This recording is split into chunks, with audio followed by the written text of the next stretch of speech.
A paz do Senhor, professores, a paz do Senhor, Carla. Sejam bem-vindos a mais um EBD Síntese Podcast. Hoje, com o momento pedagógico da lição de adultos. Iniciando, né, esse novo trimestre que vai falar em defesa da fé cristã, combatendo as antigas heresias que se apresentam com nova aparência, né, tendo como comentarista o pastor Ezequias Soares. E nessa lição, né, você que já teve a oportunidade aí de participar da IBD em síntese, de estar conosco, mas também de ler um pouco, folhear, né, a lição, vai ver que em diversas lições nós vamos ver, né, as heresias atuais, como o próprio subtítulo traz, né, em um movimento mais sistemático, né, em uma, tipo assim, uma nova roupagem, podemos dizer assim, mas em que não muda, né? A finalidade é sempre atingir a fé cristã, é atingir a verdade do evangelho, né? E aí, então, é nesse intuito que a gente vai aí trazer algumas dicas para vocês, né? Estarmos aqui juntos nessa nova jornada, neste novo ano. Professora Carla, seja mais uma vez bem-vinda, né? E suas palavras aí, suas considerações iniciais nessa nova lição, nesse novo trimestre. Amém. A paz do Senhor, Manu, a paz do Senhor, queridos professores. Quero desejar um ano de 2025 maravilhoso para todos vocês. Que bom que você está aí.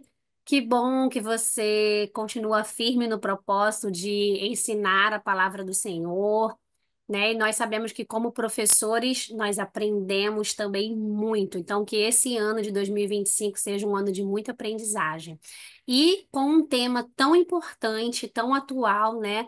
Falando sobre as heresias, como a Manu já falou, com essa roupagem nova, para conseguir alcançar esse público atual, mas com as heresias que querem. Continuam querendo destruir a igreja, né? Aquilo que a palavra de Deus traz como verdade sobre a salvação, sobre o homem, sobre Deus.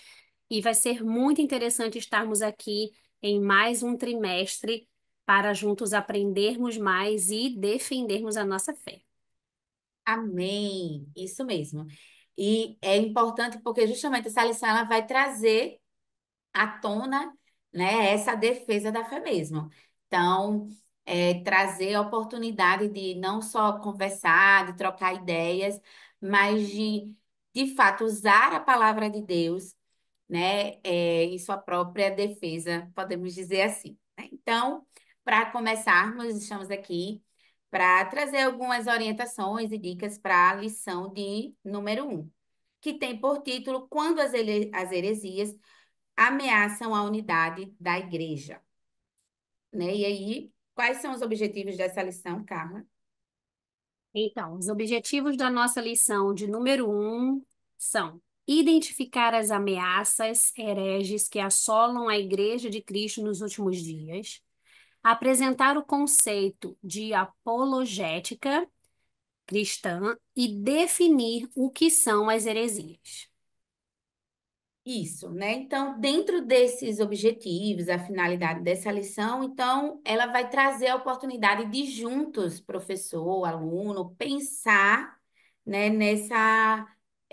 no contexto atual, né, as heresias que tanto a gente vê em redes sociais, e principalmente nas redes sociais, né, mas que vemos constantemente de diversas formas, ela vai se apresentando ao, ao longo da nossa vida, no nosso dia a dia. E a maneira, né, que nós podemos, que é a conclusão dela, vai trazer aí, como é que a gente pode estar aí nos posicionando para defender a nossa fé. E como subsídio, eu sei que a lição já vai trazer alguns, né, mas eu trago duas sugestões de leitura que você pode fazer durante esse trimestre, né? São leituras densas, mas que vão trazer um conhecimento, né, singular aí para você. Uma delas é Verdade Absoluta, tá? De Nancy. E O absurdo da incredulidade. Deixa eu ver aqui se ele pega. Foi. Então, esses dois livros, principalmente esse O Absurdo da Incredulidade, ele vai justamente trazer uma cosmovisão apologética da fé cristã. Realmente, essa defesa da fé. Professora Carla, para essa primeira lição, qual orientação, qual dica, você traz aqui para a gente? Então, vamos lá. A palavra-chave da nossa lição é heresia, né? E heresia é você crer, são crenças e práticas que vão de contra, né? Vão contra aquilo que a palavra de Deus nos ensina, as verdades bíblicas, né? Então, é, a dica que eu trago para vocês fazerem com os alunos de vocês, dessa vez, eu fiz um slide. Dessa vez, eu sempre trago ou slide ou cartaz, né? Para a gente poder fazer de acordo com aquilo que a gente tem, né, na nossa igreja. Dessa vez, o cartaz não vai ser possível, vocês vão entender já já. Mas a gente pode fazer o slide, ou então a gente pode imprimir. Quando eu digo cartaz, assim, não dá para a gente confeccionar na hora, né? Escrevendo na hora. Mas se você pegar figuras da internet e imprimir, aí sim dá para você fazer na forma de cartaz também, tá? Então é o seguinte, vou mostrar para vocês, vou compartilhar aqui com vocês. Pronto. Então, para que a gente possa fixar, né, alguns conceitos e entender o que pode nos levar a, de repente, cair em alguma heresia, caso não estejamos atentos, né? Então, eu trouxe aqui uma dinâmica para que vocês façam lá na classe de vocês. Eu escolhi algumas logomarcas, vocês não são obrigados a escolher essa logomarca, essas logomarcas que eu escolhi, tá? E aí você vai perguntar aos seus alunos. Vamos lá, vou passar para a primeira logomarca. Olha só, aqui nós temos a logomarca da HP, tá? Você está vendo que estão bem parecidas uma com a outra. Porém, uma é a verdadeira logomarca e a outra parece, mas não é, tá bom? Então você vai perguntar para os seus alunos: e aí, qual é a verdadeira logomarca da HP? Possa ser que até você fique em dúvida, né? E aí se você tiver como fazer o slide, você traz aqui a logomarca verdadeira para eles. E se não for o slide, você imprime essa daí da dúvida, tá? Na internet a gente consegue isso daí, tá bom, gente? Do verdadeiro e do falso. Eu acabei vendo que na internet tem vários modelinhos assim. E aí você traz aqui, vê se eles acertaram, né? Se eles conseguem perceber o que que tem de diferente, que no caso aqui da HP, ó, é só a letra um pouquinho mais deitadinha, né, para a esquerda e o outro para a direita. E aqui esse aqui é a verdadeira logomarca. Trouxe outra aqui, ó, Nutella. E aí, qual será, né? É parecido, a gente fica meio, ai meu Deus, eu já vi, eu sei, mas eu não tenho certeza como é que é. E aí você traz o verdadeiro aqui para eles poderem perceber aí a diferença. Trouxe aqui uma marca, né, de produtos De limpeza. de limpeza, exatamente. E aí, qual é? Não sabemos, mas aí você tem que trazer o outro. E aí, assim, você vai perguntando para os seus alunos, né? Eles vão começar a perceber que vai ter momentos em que são detalhes tão pequenos que eles vão ficar confusos. Ai, meu Deus, eu conheço, eu vejo todo dia, né? Mas não estou lembrado agora. É muito sutil, tá? Ó, eu tô trazendo para vocês. Vários, às vezes, é um detalhe bem pequenininho. Tá aqui, ó, o da Coca-Cola. E aí, qual será? Ó, e aqui eu trouxe o certo e o errado, tá, gente? Eu pensava que o certo era o de baixo, mas também errei.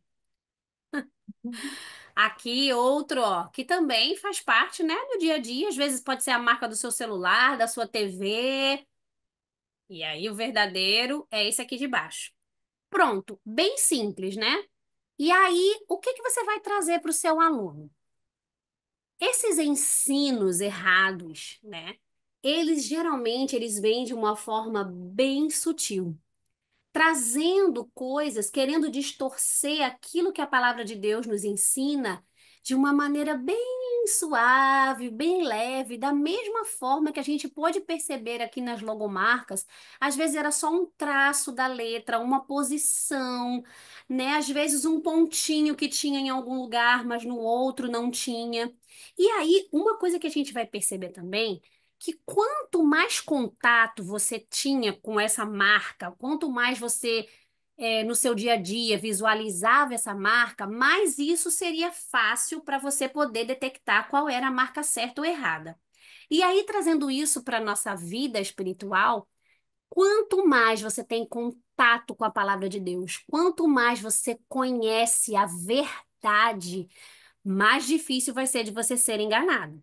Mesmo que seja dessa forma sutil, como a gente viu aqui nas diversas logomarcas.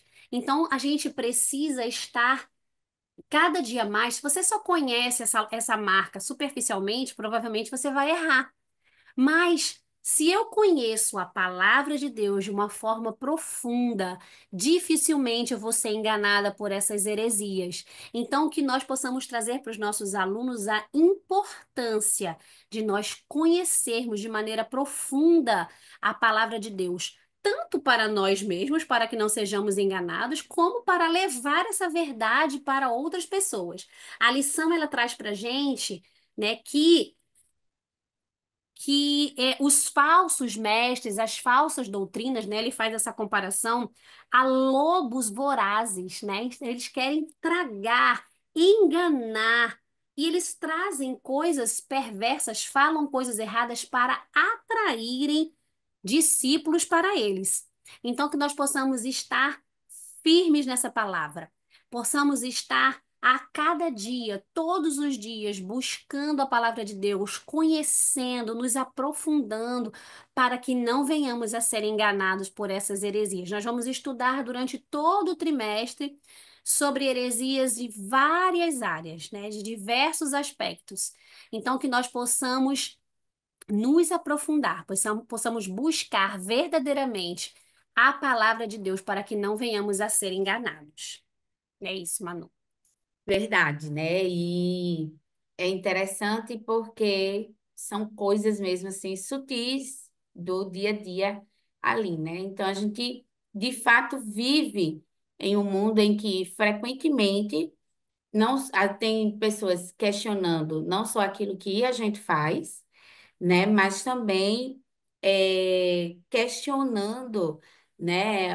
A própria palavra, né? De forma seja na ética, né, ali dentro da ética, ou seja, de forma científica, né, por exemplo, como é que tantos animais juntos dentro de uma arca, isso não é possível biologicamente, enfim, e tantas questões que às vezes de fato confunde, né, a nossa mente e às vezes até a gente se questiona, né, de fato, como que isso aconteceu, né, e às vezes quer uma explicação racional para algo que por vezes é espiritual e por vezes tem sim, né, a mão de Deus, que é o Deus do impossível. Então, a ideia da dinâmica, da sugestão que eu trago para a lição de número um é um estudo de caso, né, que você pode estar trazendo aí para os seus alunos, na ideia ali de 1 Pedro 3,15, né, que vai falar para estarmos sempre preparados para responder a qualquer pessoa, né, que lhe pedir a razão da esperança que há em nós. Então, dentro disso, você pode estar aí dividindo, dependendo da quantidade da turma, né, do tamanho da classe aí que você leciona, você pode estar dividindo e levando também uma quantidade aí de casos. Eu vou trazer até 3 exemplos, mas se você tiver uma classe muito grande, então você vai precisar levar mais, porque você pode pensar em dividir aí entre 5, 6 alunos, para que eles possam pegar argumentos bíblicos, né, ali, de modo a defender. E a primeira sugestão aí de estudo de caso seria, né, ali todo mundo nas redes sociais, uma postagem que alguém coloca assim: não precisamos de Deus para sermos boas pessoas, né? Então você, né, nesse grupo aí, como é que vocês iriam responder? Ou de que maneira, né, vocês iriam falar a essa pessoa sobre essa afirmativa que ela traz. De fato, nós não precisamos de Deus para sermos pessoas boas, nós somos bons, né? E traz aí alguns questionamentos para o próprio grupo pensar, refletir, né? E aqui um outro, esse aqui, principalmente, sei que a gente está falando para adultos, né? Mas normalmente crianças e jovens perguntam muito, né? Se Deus é amor, se Deus é justiça, por que que ele permite tanto sofrimento no mundo? Essa é uma questão em que várias pessoas, né, ficam ali, principalmente em situações, né, dentro de contexto social, acaba que sempre traz à tona esses questionamentos, questionando a justiça de Deus, o amor de Deus, a bondade de Deus. E um outro caso que você pode levar também é que todas as religiões levam ao mesmo lugar. Então, outra coisa que a gente vê sempre, né? Então, aqui são algumas sugestões, três casos aí, que você pode estar levando aos seus alunos de forma a responder. Importante para você, professor, né? Em um estudo de caso, a gente sabe que o aluno, ele vai ter ali no máximo 5, 10 minutos para construir aí a sua hipótese e a sua defesa. No caso, enfim, considerando passagens bíblicas, como ele vai abordar, o que que ele vai falar. E aqui não é um ato, né, que você vai estar trazendo, e a própria lição vai trazer essa ideia de que você precisa ser é, arrogante, né? Não é essa a ideia. Pelo contrário, a ideia é você ver que, biblicamente, há uma resposta, né? A gente sabe que o mal ele só existe no mundo por conta do pecado, né? Foi o próprio pecado que trouxe esse mal, não o Deus, né? Criador de todas as coisas, porque tudo aquilo que Deus criou foi bom. E aí você pode voltar a Gênesis, mas você, professor, também precisa ter essas respostas vívidas em você, na sua fé, né, de forma a ensinar os seus alunos, porque é essa a ideia, né, dessa lição de número 1. Então, esses são algumas sugestões, mas você, professor, pode estar fazendo também outras dinâmicas, como um júri simulado, trazendo a própria palavra heresia, que a lição vai trazer no tópico 2 a explicação, né, do o significado. Então, pode estar estudando o significado dessa palavra e também trazendo algo mais dinâmico, né, com, por exemplo, aí traz uma bexiga, coloca alguém para segurar, coloca alguém com um palito e diga que café, agora defenda ela, né? E o outro vem ali tentando furar aí a sua bexiga. Então, desde algo mais reflexivo, mais de pensar mesmo quanto que eu tenho defendido a minha fé. Essas três questões que eu trouxe, né, de estudo de caso, são simples. São coisas que a gente ouve diariamente ou lê diariamente aí nas redes sociais, mas que por vezes nos calamos no sentido de que nós sabemos a verdade, conhecemos a verdade, mas também precisamos aí partilhar, tá? Então, essas são as nossas dicas para a lição de número 1. Carla, suas considerações finais? Manu, você estava comentando e eu estava me lembrando, né, de como hoje em dia as crianças, os adolescentes, eles são muito mais questionadores, né? Eu sempre comento na classe das senhoras que eu aprendi que Moisés, através do poder de Deus, abriu o mar vermelho. E eu sempre criei nisso, não, nunca fez nenhum questionamento. Eu me lembro que o meu filho mais novo uma vez me perguntou, mas isso tem comprovação científica? Né? E aí a gente precisa sentir essa necessidade de saber responder isso, né? E nós, como cristãos, isso foi o meu filho que me perguntou. Estava em casa, né? Mas pode ser uma pessoa do seu trabalho, pode ser uma pessoa da sua escola, né? Então a gente precisa saber responder, como Pedro disse lá em 1 Pedro 3,15, nós precisamos sim saber responder, como o Manu disse, com mansidão, não é brigar, né? E saber dizer a razão da nossa fé, porque a nossa fé, ela é racional. Muitas vezes ela vai além da razão, mas ela tem sim uma razão de ser. Tem coisas que vão ter comprovações históricas, comprovações arqueológicas, tem coisas que não vão ter, porque nós precisamos ter fé para crer nesse Deus que pode fazer o impossível, que faz coisas que aos nossos olhos humanos você pensa, a gente quer colocar Deus na nossa caixinha, né? Mas isso não existe. Deus é muito mais do que a gente possa imaginar, né? Então, mas que a gente possa buscar, ter o desejo de estarmos preparados para dar essas respostas, né? E aí eu trago aqui a frase que o pastor Ezequias Soares trouxe na conclusão, onde ele diz assim, uma reflexão para a gente fazer, né? Estamos a fazer pela verdade o que esses agentes da heresia fazem pela mentira? Será que nós temos buscado, né, aprender mais, conhecer a palavra do Senhor para que possamos dar essas respostas a quem nos perguntam?